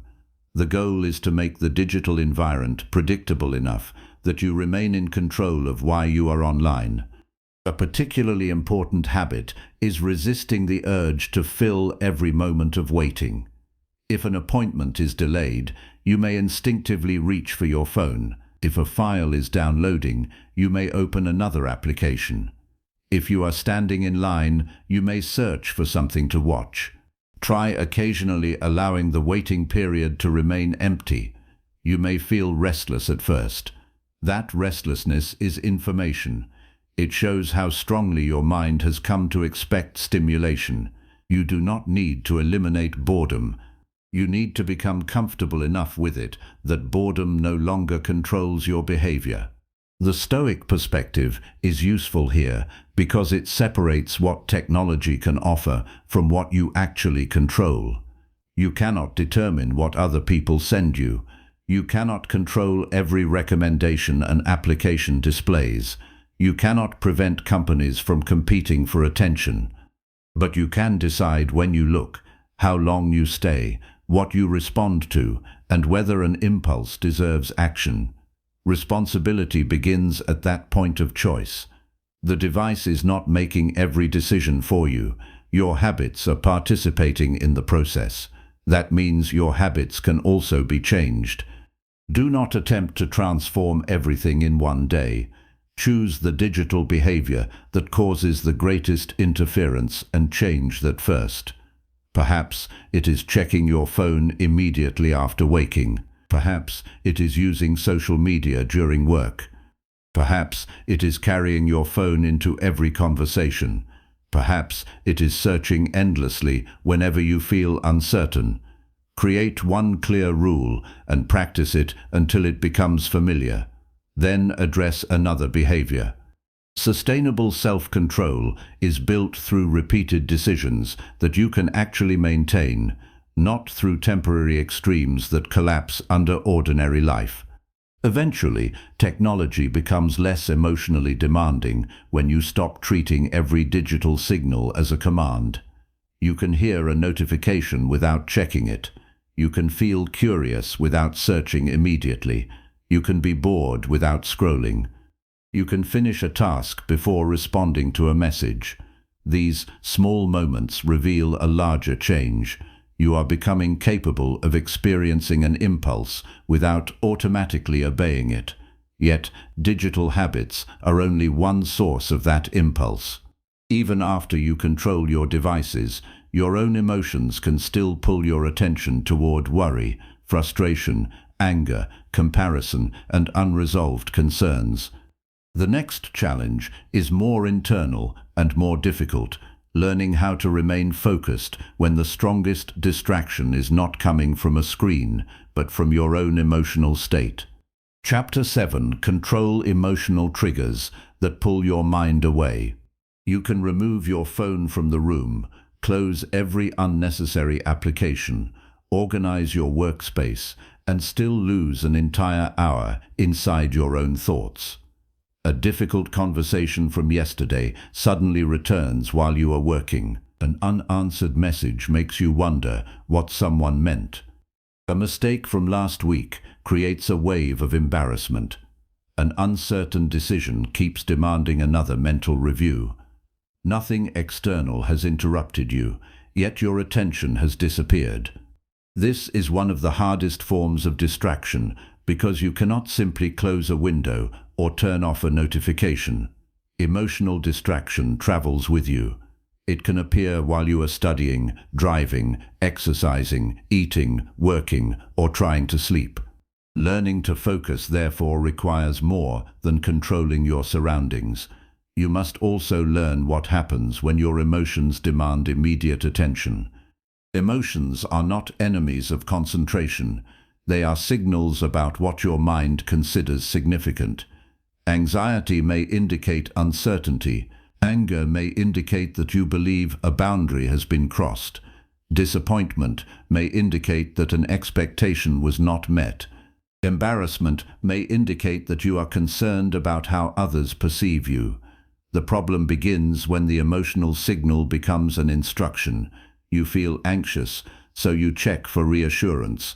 You feel angry, so you send a message immediately. You feel embarrassed, so you replay the situation repeatedly. You feel uncertain, so you keep researching instead of deciding. The emotion itself may be understandable, but the automatic behavior that follows can pull you far away from what you intended to accomplish. One of the most useful distinctions is between experiencing an emotion and acting from it. You cannot always choose what you feel, especially in the first moments after something happens. You can, however, create space between the feeling and the response. That space may be only a few seconds at first. Instead of immediately responding to an upsetting message, pause. Instead of opening your phone to check whether someone has replied, notice the urge. Instead of abandoning your work because you suddenly feel discouraged, identify what changed internally. This pause does not eliminate the emotion. It gives your judgment an opportunity to participate before the emotion determines the next action. Consider how quickly anger can redirect attention. You are working on an important project when a colleague sends a message that you interpret as disrespectful. Within seconds, your concentration disappears. You begin composing a response in your head. You imagine what you should have said. You consider what the other person might say next. The project remains open in front of you, but your mind is now occupied by a social conflict. If you respond immediately, you may intensify the situation. If you suppress the anger completely, it may continue occupying your thoughts. A better response is to acknowledge the emotional reaction without treating it as a command. You can decide that the issue deserves attention while also deciding that it does not deserve your attention at this exact moment. Anxiety creates a different kind of interruption. Instead of directing you toward confrontation, it often directs you toward repeated checking. You are waiting for an important decision, response, or outcome. Your mind tells you that checking again might provide certainty. You look at your email. Nothing has changed. 10 minutes later, you check again. Still nothing. The action gives you a brief sense that you are doing something, but it does not change the situation. This is important because anxiety often disguises itself as productivity. You may believe you are managing uncertainty when you are actually rehearsing it. When there is no useful action available, repeatedly monitoring the situation does not increase control. It only consumes attention. The Stoic approach begins with separating what is within your control from what is not. You can control whether you prepare for an examination. You cannot control the exact questions that appear. You can communicate clearly. You cannot control how another person interprets every sentence. You can submit an application. You cannot control the final decision. You can make a reasonable plan. You cannot guarantee that circumstances will follow it. This distinction is not passive. It tells you where action belongs. When something is within your control, act. When it is outside your control, stop spending unnecessary attention trying to force certainty where certainty is unavailable. Emotional triggers also become stronger when you attach identity to outcomes. If a work mistake means "I am incompetent," the mistake becomes psychologically enormous. If criticism means "I am not respected," one comment can occupy your entire day. If rejection means "I am not valuable," a single decision becomes a judgment about your entire identity. The mind then keeps returning to the event because it feels personally threatening. A healthier interpretation is more precise. You made an error. Someone disagreed with you. An application was rejected. A conversation went badly. These events may matter, but they do not automatically define you. Precision reduces emotional exaggeration and makes constructive action easier. Another major trigger is comparison. You may be working steadily toward a goal until you see someone else achieving what you want. Suddenly, your attention shifts from your responsibilities to their progress. You begin questioning your timing, ability, decisions, and future. Comparison can make a previously manageable task feel meaningless because your mind has changed the standard by which you evaluate it. The solution is not to pretend other people's achievements do not exist. It is to recognize when comparison has stopped providing useful information. If someone else's work gives you a practical idea, learn from it. If it only produces resentment or discouragement, continuing to consume it has no constructive purpose. Emotional triggers often become strongest when you are physically depleted. Lack of sleep, hunger, exhaustion, and prolonged stress can reduce your ability to regulate reactions. This does not excuse irresponsible behavior, but it explains why self-control can become harder under certain conditions. A disciplined person pays attention to these factors instead of pretending they do not matter. If you know that you are exhausted, postpone a non-essential difficult conversation when possible.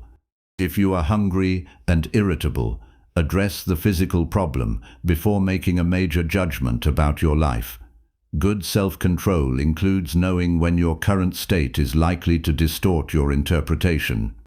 A practical method is to name the emotional event with precise language.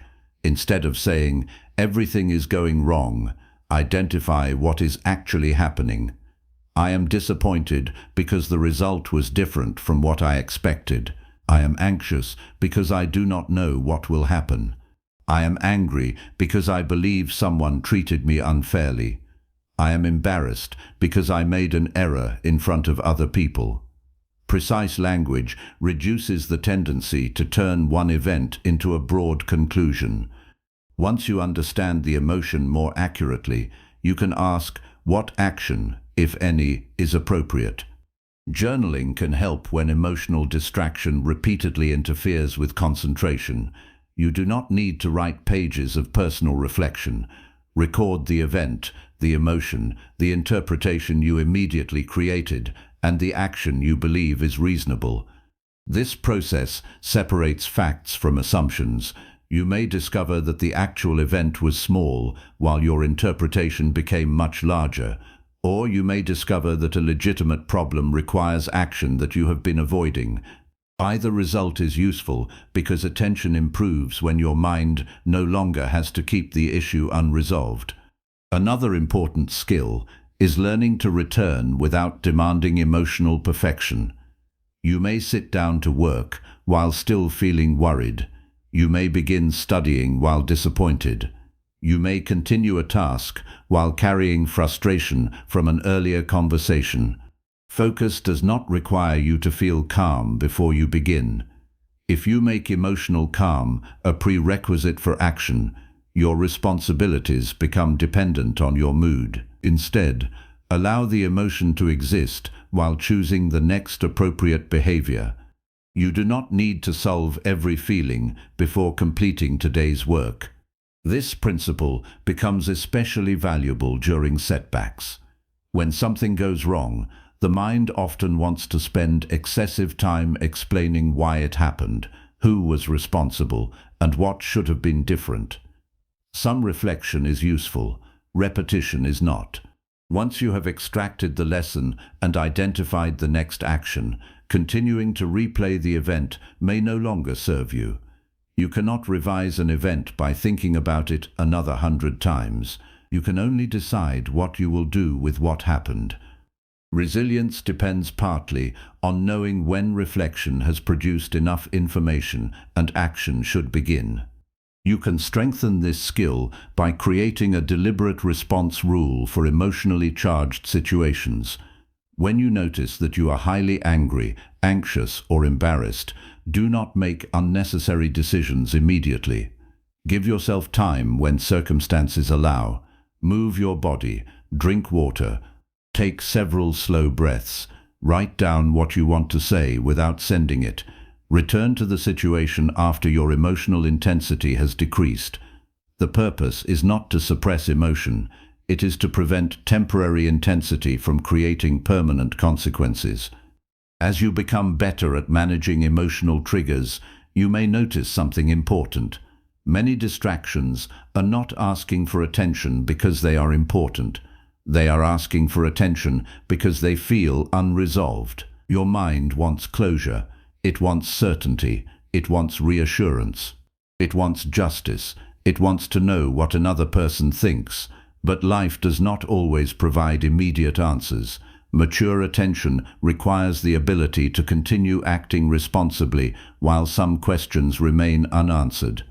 This is where focus becomes a form of emotional discipline.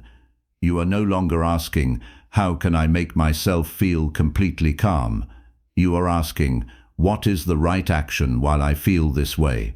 That question changes everything. It returns responsibility to your behavior without demanding that you control every internal experience. You may not control the emotion that arrives, but you can influence the meaning you give it, the action you take, and the amount of attention you continue giving it. Yet there is another challenge waiting beneath emotional distraction.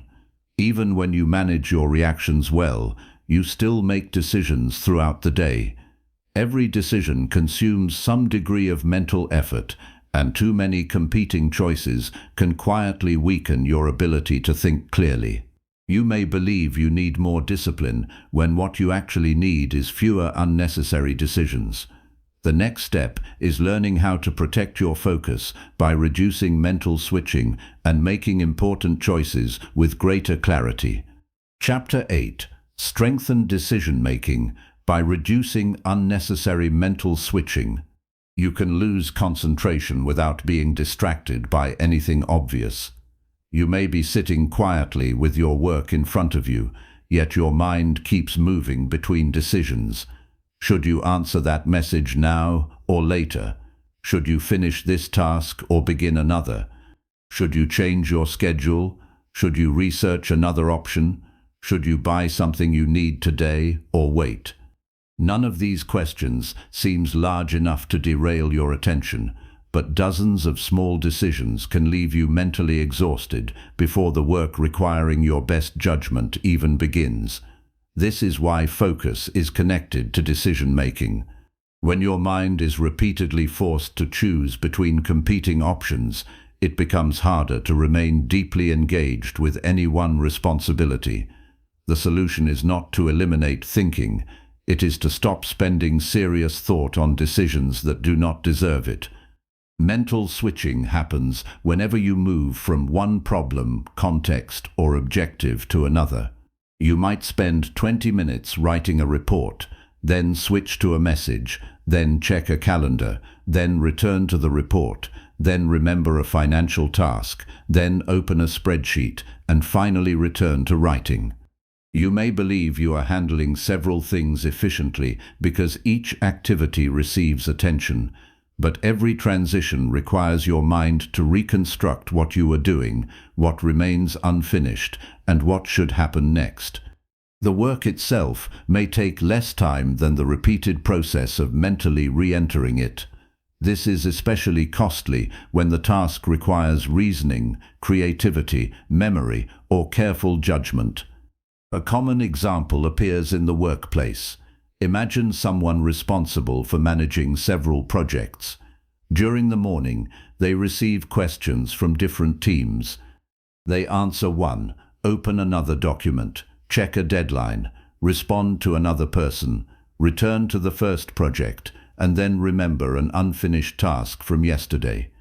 By lunchtime, they have touched almost everything but completed very little that requires sustained thinking.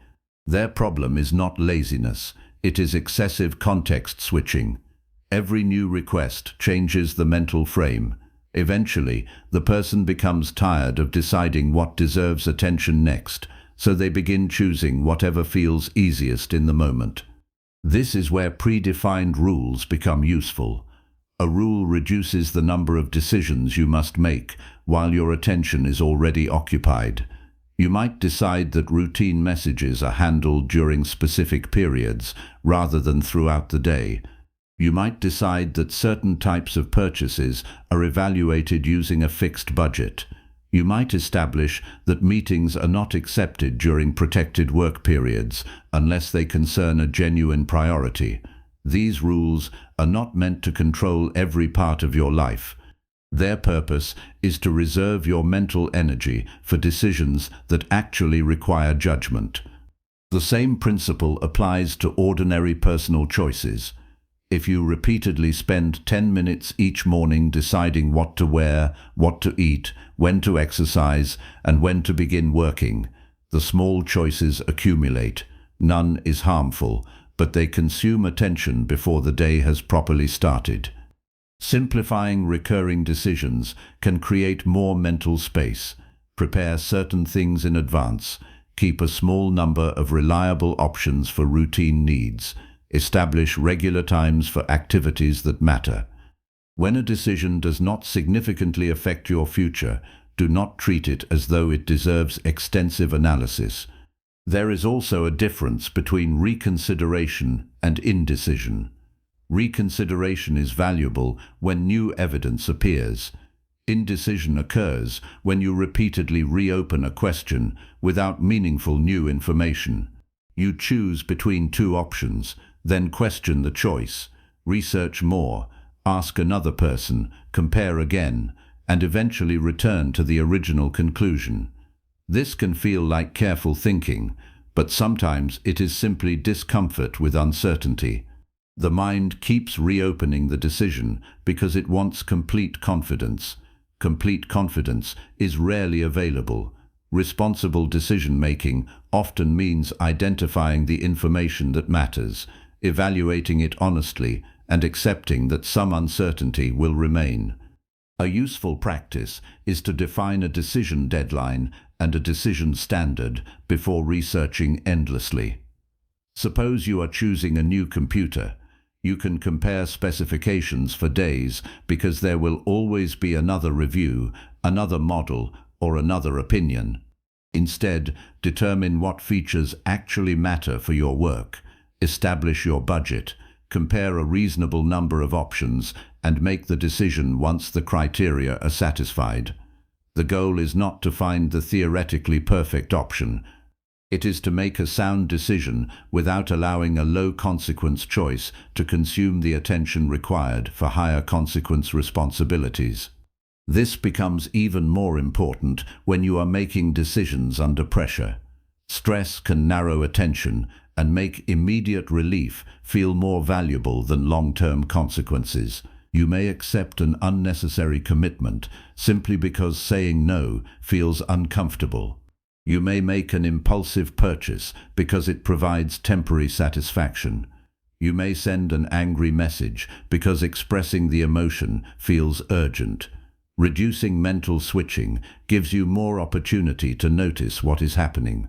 When fewer decisions compete simultaneously, you can examine one choice at a time instead of reacting to the loudest feeling. Your physical and digital systems can support this by grouping similar decisions together. Instead of checking every message whenever it arrives, process them during defined periods. Instead of constantly reviewing your finances, choose a regular time for financial administration. Instead of repeatedly deciding when to exercise, establish predictable sessions.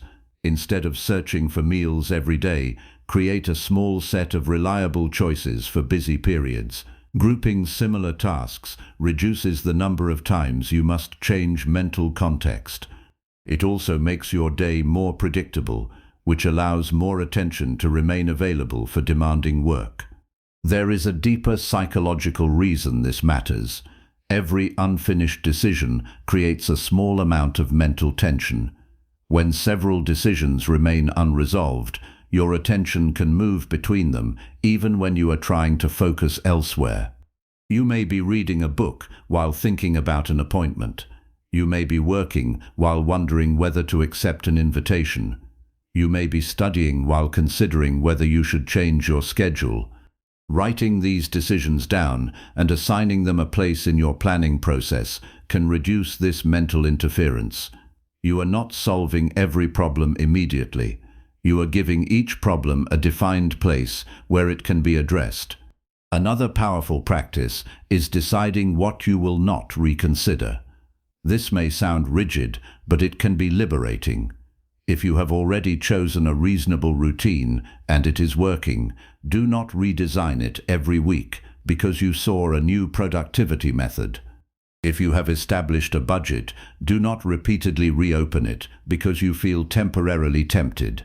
If you have made a responsible decision based on available evidence, allow yourself to move forward unless meaningful new information appears. Constant reconsideration creates instability. Stability allows attention to accumulate around a chosen direction. You should also be careful with multitasking, because it often disguises mental switching as efficiency. Listening to a meeting while answering messages may seem productive, but your attention is divided between two streams. Reading while checking notifications means you are repeatedly interrupting comprehension. Eating while watching unrelated content means your attention is being split between physical experience and entertainment. Some combinations are harmless, especially when one activity is automatic. But when both activities require thinking, combining them usually reduces the quality of both. Give demanding activities enough attention to be completed properly. There will be moments when switching is unavoidable. Emergencies happen, work changes, family responsibilities arise. A colleague may need immediate help. A deadline may move. Focus does not require pretending that these events do not exist. Instead, when you must switch, close the previous task deliberately. Write down where you stopped, what remains, and what the next action should be. This takes a minute, but it prevents you from returning later and spending 10 minutes reconstructing your previous mental state. A clean transition protects your ability to resume. The stoic element is the willingness to accept limits. You cannot make every decision perfectly. You cannot respond to every person immediately. You cannot explore every option. You cannot know every consequence before acting. Attempting to eliminate all uncertainty creates endless mental activity. Good judgment requires knowing when enough information is enough. It requires distinguishing responsibility from perfectionism. Responsibility asks whether you made a reasonable decision with the information available. Perfectionism asks whether you could somehow have guaranteed a better outcome. The first leads to action. The second can keep you mentally trapped. As you reduce unnecessary switching, you may notice that your attention feels more stable. You are not constantly asking what comes next, because many routine decisions have already been settled. Your mind becomes more available for the problems that actually deserve deep thought. But this creates a new responsibility. Once you have reduced the number of decisions competing for your attention, you must decide how to maintain that clarity when life becomes difficult. A system that works only on calm days is not yet a dependable system. The next step is to build routines that protect your focus even when motivation is low, circumstances change, and your discipline is tested. Chapter 9. Build consistent focus routines that survive difficult days. Some days, concentration feels natural. You wake rested, your responsibilities are manageable, your mood is steady, and the work seems clear. Other days, everything feels harder. You sleep poorly, an unexpected problem appears, your schedule changes, someone needs your help, and the task you planned suddenly feels impossible to begin. If your ability to focus depends on having a good day, your system will fail exactly when you need it most. A dependable routine is not designed for perfect circumstances. It is designed to preserve meaningful action when circumstances are imperfect. The purpose of consistency is not to make every day look identical. It is to make your response to difficult days more reliable. Many people build routines around their ideal version of themselves. They imagine waking early, exercising, reading, working deeply for several hours, eating perfectly, and ending the evening with thoughtful reflection. The routine looks impressive on paper. Then ordinary life happens. They wake late. A meeting runs longer than expected. A family responsibility interrupts the afternoon. Their energy drops. Because the original plan cannot be followed exactly, they abandon the entire structure. This reveals a common mistake, confusing a routine with a rigid schedule. A useful routine should survive adjustment. If one missed hour destroys the entire day, the system was too fragile to begin with. A stronger approach is to define the smallest version of your focus practice that still counts. Perhaps your ideal work session is 90 minutes, but on a difficult day you can protect 20 minutes. Perhaps you normally study for 2 hours, but today you can complete one meaningful section. Perhaps you normally write a substantial amount, but your minimum is one focused paragraph. The smaller version is not meant to replace your normal standard permanently. It protects continuity when circumstances are unusually difficult. That continuity matters because habits become easier to maintain when there is a clear path back into action. This does not mean lowering expectations whenever something becomes uncomfortable. There is a difference between a difficult day and an excuse. A difficult day may involve illness, unexpected responsibilities, emotional strain, exhaustion, or circumstances you genuinely did not anticipate. An excuse often appears when the task is simply inconvenient or unpleasant. Learning to distinguish the two requires honesty.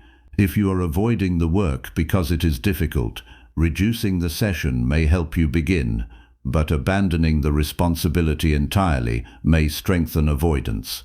If your physical or mental capacity is genuinely reduced, forcing maximum performance may be irresponsible. Discipline requires judgment, not automatic severity. The most effective routines also contain a stable starting point. The exact schedule may change, but certain actions can remain consistent. You prepare the necessary materials, identify the next task, begin at a predetermined time when possible, and continue for a defined period. These signals reduce the need to negotiate with yourself. You do not need to ask whether today is the right day to focus. The routine has already answered that question. This becomes particularly useful when motivation is low, because motivation tends to arrive unpredictably. A routine gives behavior a structure that does not depend entirely on how you feel. Difficult days also reveal which parts of your routine are essential and which are optional. Suppose you normally need a quiet office, a long work session, perfect lighting, a specific playlist, and a carefully prepared schedule before you can concentrate. When circumstances change, you may believe focus is impossible. But perhaps the true essentials are simpler: a clear task, a reasonable place to work, and a defined period of attention. The more conditions you require, the more fragile your routine becomes. Simplify until you know what must remain even when circumstances are inconvenient. Consider someone who travels frequently for work. At home, they have a comfortable office and a familiar schedule. While traveling, their workspace changes, meetings shift, and their normal routine disappears. If their focus depends on their home environment, they will struggle. A more resilient approach is to identify portable elements of the routine. They can carry the same notebook, use the same planning process, begin work with the same sequence, and protect a smaller but consistent period of concentration. The environment changes, but the behavioral structure remains recognizable. This is how routines become adaptable without becoming meaningless. Another important factor is recovery after disruption. Missing one session is not the most serious problem. The more damaging response is allowing the missed session to become evidence that the routine has failed. You may tell yourself that you will restart next Monday, next month, or after circumstances become easier. That delay creates unnecessary distance between intention and action. A resilient routine has a short recovery period. If you miss the morning session, you look for another workable period. If you miss a day, you return the next day. You do not need to punish yourself. You need to restore the behavior quickly. Your language toward yourself can influence this recovery. Saying, "I failed to follow my routine today," is more useful than saying, "I am inconsistent." The first describes an event. The second turns the event into an identity. Once you define yourself as someone who cannot stay disciplined, your future decisions may begin conforming to that belief. Precise self-assessment keeps the problem behavioral. You can change a behavior. You have far less control over a negative identity once you have accepted it as a permanent truth. A routine should also include a deliberate relationship with rest. Some people treat rest as something they earn only after completing everything. Since everything is rarely complete, they continue working until exhaustion. Then their concentration deteriorates, and they spend the next day struggling to recover. Others use rest as an escape whenever work becomes difficult. Both patterns create instability. Planned recovery is different. You decide when to stop, allow your mind and body to recover, and return according to a reasonable schedule. Rest becomes part of responsible performance rather than an uncontrolled reaction to exhaustion. Sleep deserves particular attention because it affects nearly every other aspect of concentration. If you repeatedly sacrifice sleep for entertainment, unnecessary work, or endless digital activity, you may expect discipline to compensate for the consequences. It cannot fully do so. Fatigue changes attention, emotional regulation, memory, and judgment. A mature approach to focus recognizes physical limitations without becoming passive about them. Protecting sleep is not separate from productivity. It is one of the conditions that makes sustained attention possible. You should also design your routine around predictable obstacles. If mornings are often disrupted by family responsibilities, do not build a system that depends on having uninterrupted mornings. If your workplace becomes noisy after lunch, protect difficult work earlier when possible. If you know that certain days are consistently more demanding, reduce your expectations for those days in advance rather than being surprised by the same difficulty repeatedly. Resilience grows when you plan for reality instead of repeatedly hoping reality will behave differently. One of the strongest tests of consistency is emotional resistance. You may wake up discouraged and immediately conclude that the day will be unproductive. You may feel behind and believe there is no point starting. You may have made a mistake yesterday and carry that frustration into today's work. A stable routine gives you something concrete to do before your emotions have finished making their argument. Begin with the next defined action. Do not require yourself to solve your entire life before opening the document, putting on your shoes, or starting the study session. Action can come before emotional certainty. At the same time, resilience does not mean ignoring serious problems. If your routine repeatedly collapses because you are overwhelmed by responsibilities, the answer may be to change those responsibilities rather than create a stricter routine. If your workload is unreasonable, better scheduling cannot always solve it. If a commitment consistently consumes time required for essential priorities, you may need to renegotiate it. Focus is not simply about becoming better at enduring pressure. It is also about recognizing when your current structure is unsustainable and taking responsibility for changing it. Track consistency in a way that measures behavior rather than perfection. Instead of asking whether every day was excellent, ask whether you returned to the practice. Did you protect some focused time? Did you complete the essential task? Did you recover after disruption? Did you maintain the routine when conditions were less than ideal? These questions reveal whether your system is becoming dependable. A routine should produce evidence of reliability, not create another source of guilt. Over time, difficult days become valuable teachers. They reveal where your system is weak, where your expectations are unrealistic, and where your discipline depends too heavily on favorable circumstances. Instead of treating disruption as proof that you cannot focus, treat it as information about what needs strengthening. The goal is not to create a life without interruptions. The goal is to become someone who can continue making responsible choices when interruptions occur. Eventually, you begin to understand consistency differently.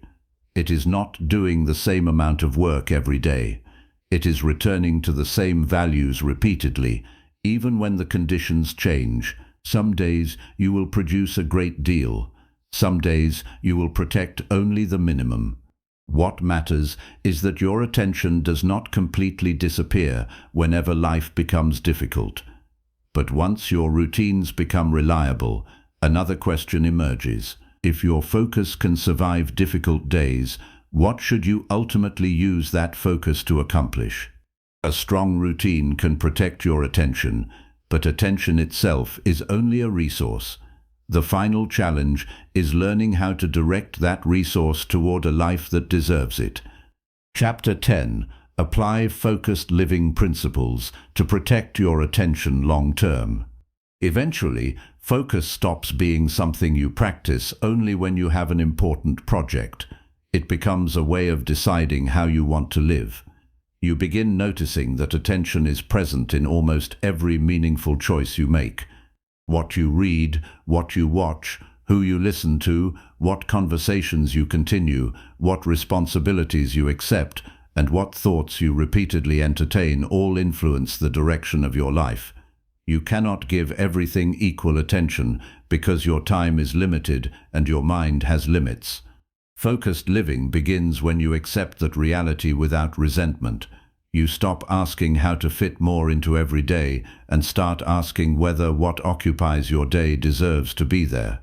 This shift is important because many people treat attention as an unlimited resource until they suddenly feel mentally exhausted. They fill their schedules, maintain constant communication, consume large amounts of information, and remain available to everyone around them. Then they wonder why important goals receive only the attention left over. The problem is not always poor time management. Sometimes it is an unwillingness to accept limits. You cannot deeply understand 10 things at once. You cannot be fully present in every conversation. You cannot pursue every opportunity. You cannot maintain every relationship at the same level of involvement. Long-term focus requires choosing where your limited attention will have the greatest value and becoming comfortable with everything that receives less. This also changes how you define productivity. A productive life is not necessarily one containing the most completed tasks. You can complete dozens of small responsibilities while avoiding the decisions that would change your circumstances. You can spend hours consuming educational material without applying anything. You can maintain an extremely busy calendar while having very little time for the work that expresses your deepest priorities. Focused living asks a more demanding question. Are your daily actions consistent with what you claim matters? The answer may be uncomfortable. That discomfort is useful because it exposes the distance between intention and behavior. One practical way to protect your attention long-term is to create a personal hierarchy of importance. Decide which areas of life deserve your strongest attention during this period. Your priorities may include family, health, meaningful work, education, financial responsibility, creativity, service, or personal development. The exact priorities will differ, and they may change as circumstances change. What matters is that you consciously identify them. Without a hierarchy, every request arrives looking equally important. With a hierarchy, you have a basis for deciding what receives your time when two responsibilities compete. Your priorities should also influence what you decline. Saying no is not simply a communication skill. It is an attention management decision. Every unnecessary commitment occupies more than the time written on a calendar. It may require preparation, communication, travel, emotional energy, follow-up, and recovery. A 1-hour commitment can therefore consume several hours of mental capacity.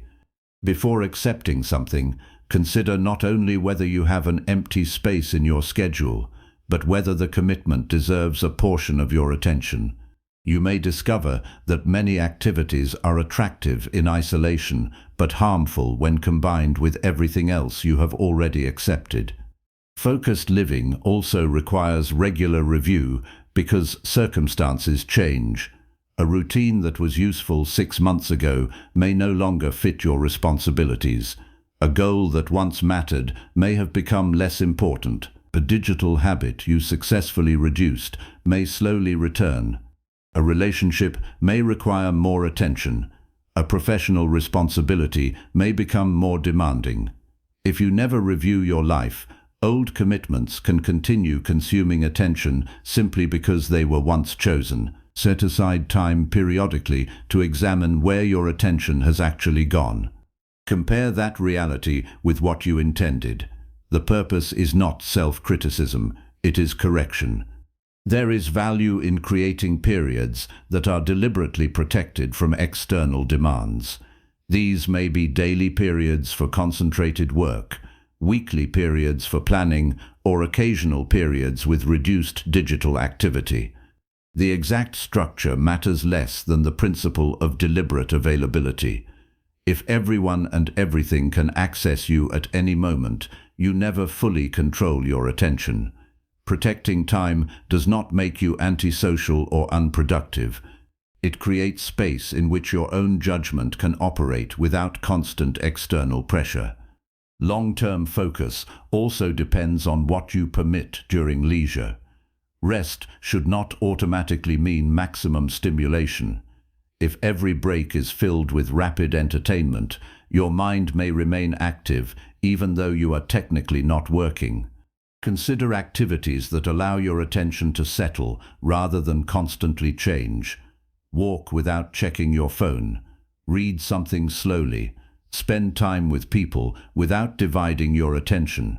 Work on a physical activity that requires presence. Sit quietly for a few minutes without immediately reaching for information. These practices strengthen your ability to experience ordinary life without demanding continuous novelty. You should also protect your attention from unnecessary emotional commitments. Some conversations repeatedly produce anger without leading to resolution. Some online arguments continue because neither person is interested in understanding the other. Some forms of comparison leave you dissatisfied without giving you useful information. Some personal conflicts remain alive because you repeatedly revisit them mentally. Focused living does not mean avoiding every difficult conversation.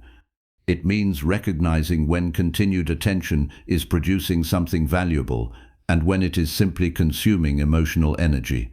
There are situations where the strongest decision is to stop participating. The same principle applies to information.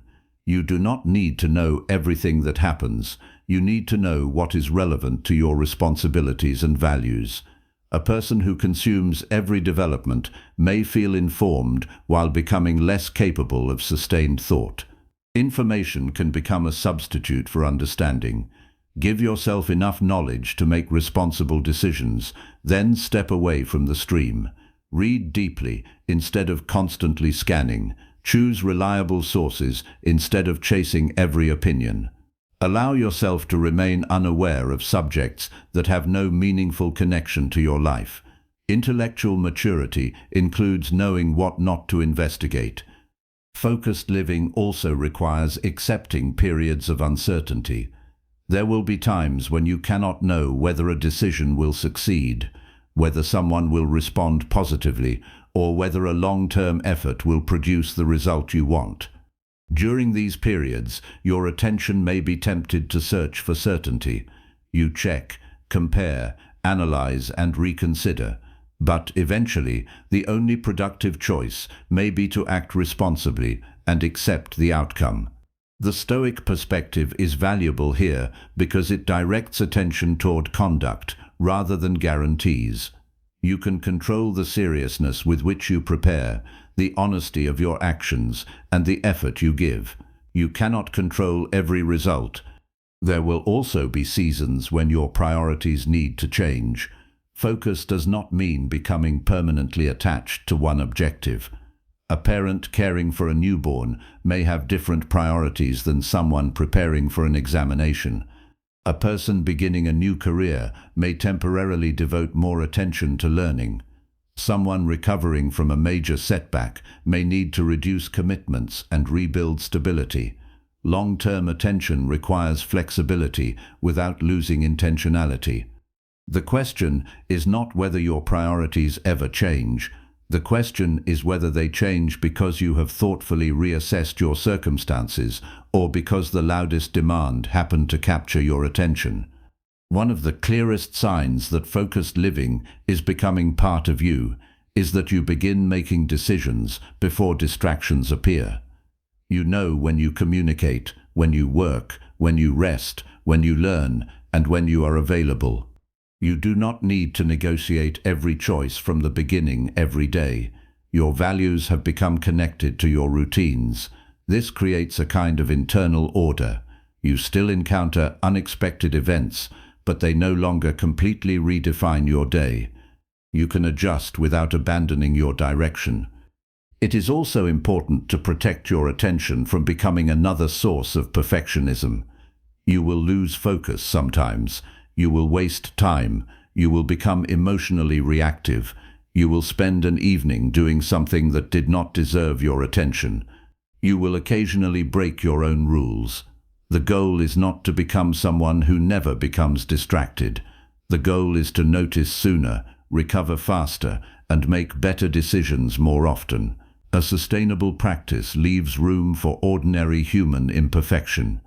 What matters is the direction of your behavior over months and years. Your attention ultimately reveals what you value through action, not intention. You may say that your health matters, but your schedule shows whether you make time for it.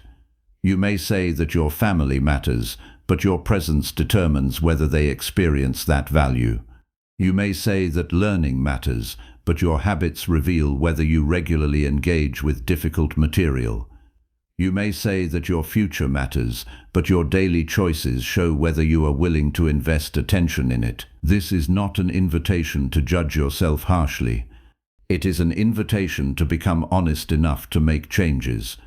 The most important question is therefore not, how can I become focused forever? Human attention will always fluctuate. The better question is, what deserves my attention now, and what am I willing to refuse so I can give it fully? That question can guide your work, relationships, decisions, learning, and personal growth. It reminds you that attention is not merely something the world takes from you. It is something you allocate through repeated choices. A focused life will never be completely quiet. Responsibilities will appear. People will need you. Technology will continue competing for attention. Unexpected problems will interrupt your plans. Your emotions will sometimes become intense, and your discipline will sometimes weaken. The objective is not to create conditions where distraction becomes impossible. It is to develop enough clarity that you can return to what matters when distraction inevitably appears. And perhaps that is the final responsibility of focus, not protecting every minute, but protecting the direction of your life. Every day gives you a limited amount of attention, and every choice decides where part of it will go. If you become deliberate about that allocation, your days begin to reflect your values more clearly. But one question remains, and it is the question that will continue long after this audiobook ends. When the noise becomes loud again, when your priorities compete, and when nobody is watching, what will you choose to give your attention to?